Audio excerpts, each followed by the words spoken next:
I protected my business before she even thought about walking away. She assumed she'd leave with half. Turns out, she walked out with nothing. Hey Reddit. I'm Elijah Warren, 38, founder and CEO of a cybersecurity firm out of Denver. 2 years ago, you'd have met a man who believed in love and loyalty.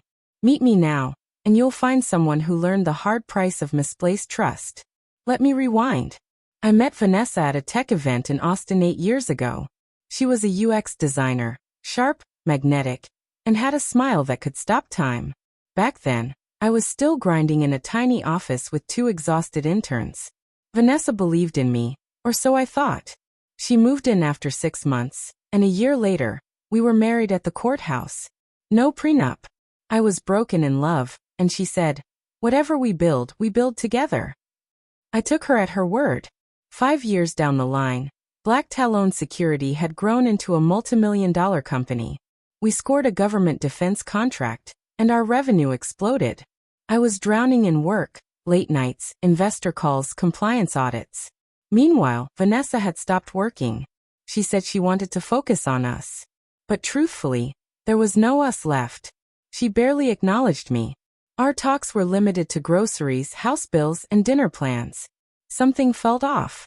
Then I found a second phone, hidden deep in her closet, wrapped up in an old sweatshirt. I tried to dismiss it. Maybe it was work-related. Curiosity got the better of me. And what I saw tore me apart. Dozens of explicit texts with someone saved as J. They were planning trips, exchanging nudes, and talking about me like I was a ghost. He's too focused on his company. He'll never see it coming. Once I get my half, we're set. She wasn't just cheating. She was plotting a financial ambush. I didn't confront her that night. No drama, no shouting. I just sat alone in my office, watching the server light blink like a slow heartbeat. I realized she never truly loved me. To her, I was just a stepping stone. The next morning, I called my lawyer. Not to file for divorce, but to safeguard what I'd built. Over the following 6 weeks, we executed a legal reorganization. I moved all shares of Black Talon into a Wyoming-based holding company, buried inside an irrevocable trust, fully separate from any marital assets. My salary was reduced, profits reinvested into R&D, and I became poor on paper. Meanwhile, I played the role of the clueless husband. I even planned a weekend trip to Aspen, brought her flowers. Let her believe she still had the upper hand. Then, right before our 7th anniversary, she handed me the divorce papers. Calm. Smug. Don't take it personally, Eli. It's just not working. My lawyer will handle the details. We'll split everything 50-50ths. She wanted the house, 2 cars, and $150,000 a year in spousal support for 5 years. Her lawyer sent over a draft settlement the next day, his tone practically oozing arrogance. But then discovery began.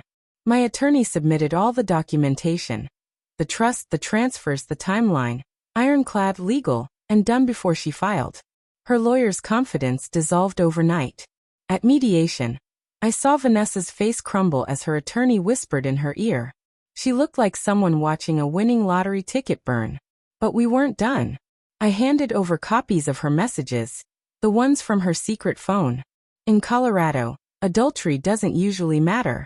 But cheating, combined with clear intent to financially exploit your spouse, that gets a judge's attention. In the end, she got nothing. No spousal support. No stake in the business. Just 1 car and a few pieces of furniture. She stared at me like the wind had been knocked out of her.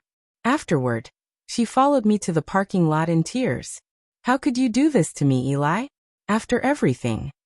I looked her dead in the eye and said, "You were never staying. You just thought you'd win the exit." Then I walked away. It should have ended there. 6 months later, she called me out of the blue, soft voice, a rehearsed tone. She claimed therapy helped her realize she acted out of confusion, that she missed us, and maybe we ended things too fast. I let her talk. Then I asked one question. Does Jay miss us too? Silence. Then she hung up. A few days later, I got a LinkedIn message from Jay. He said he didn't know she was married when they started dating. When he found out, she claimed we were just roommates waiting on the divorce.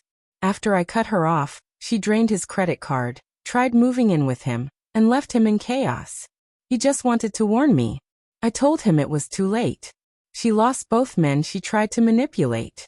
I moved forward, slowly but with clarity, focused on my company, my mental health, and rediscovering myself after betrayal. The biggest lesson I learned? Trust is a one-time gift. Once you shatter it, all that remains is silence. And in that silence, I rebuilt. 3 months later, I thought I was finally free of it all.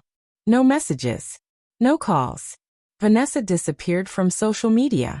I assumed she had moved on, or was too ashamed to reach out. Then, during a tech conference in San Diego where I gave a keynote, a huge investor from Singapore expressed interest in Black Talon. That night, while celebrating with colleagues on a hotel rooftop, I saw her. Vanessa. Alone at the bar. She looked thinner, more put together, but tired. She spotted me and came over. Eli, just 5 minutes. We stepped aside. She didn't waste time. She needed help. She'd lost her apartment, her car was repossessed, she had a health diagnosis, thyroid issues, and no insurance. She was couch hopping with old friends. I know I messed up. But I was there when you had nothing. Can't you help me now? I stared at her. There was a time I would have said yes. But not anymore. You were there when I had nothing, and then you tried to make sure I had nothing again. You don't get both. She blinked hard. You hate me that much? No. If I hated you, I'd want revenge. I just don't care anymore. I walked away. 2 weeks later, her mother, Cheryl, showed up at my office. My assistant buzzed nervously. Cheryl barged in and sat down like she owned the place. You've made your point, Elijah. You've punished her enough. But she's still family. I almost laughed. Family? The same woman who cheated, schemed, and plotted with her mother? Because yes, I'd seen Cheryl's name on that second phone too. Texts where she coached Vanessa. Make sure he signs something before you file. He's too nice. Use tears if you have to. Men like him are just a stepping stone. She wasn't just in the loop. She helped orchestrate the betrayal. I stood up and opened the door. Tell your daughter there's nothing left here. No money. No sympathy. No second chances. And as for you, don't ever come back. She left without a word, just the sound of her heels echoing down the hall. 1 year later, Black Talon is thriving. We landed an exclusive contract with a Fortune 100 company and opened a second HQ in Boston. But more importantly, I'm free from doubt, from betrayal, from dead weight.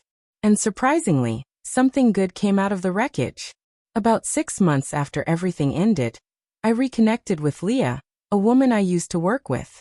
She was building her own startup, and we bonded over failure, recovery, and quiet late-night walks that turned into long dinners. She never asked about my bank account. She asked about my character, my pain, my goals. We're not rushing it, but it's real. Last month she asked me, if you could erase Vanessa and everything that happened, would you? I paused. No. Because without that betrayal, I wouldn't have learned how to guard my future. And without losing her, I may never have found you. Trust isn't just about love, it's about alignment. Sometimes the people who break you are the ones who show you who you truly are. Vanessa thought she'd leave with half my life. Instead, she showed me how to build one that never needed her in the first place.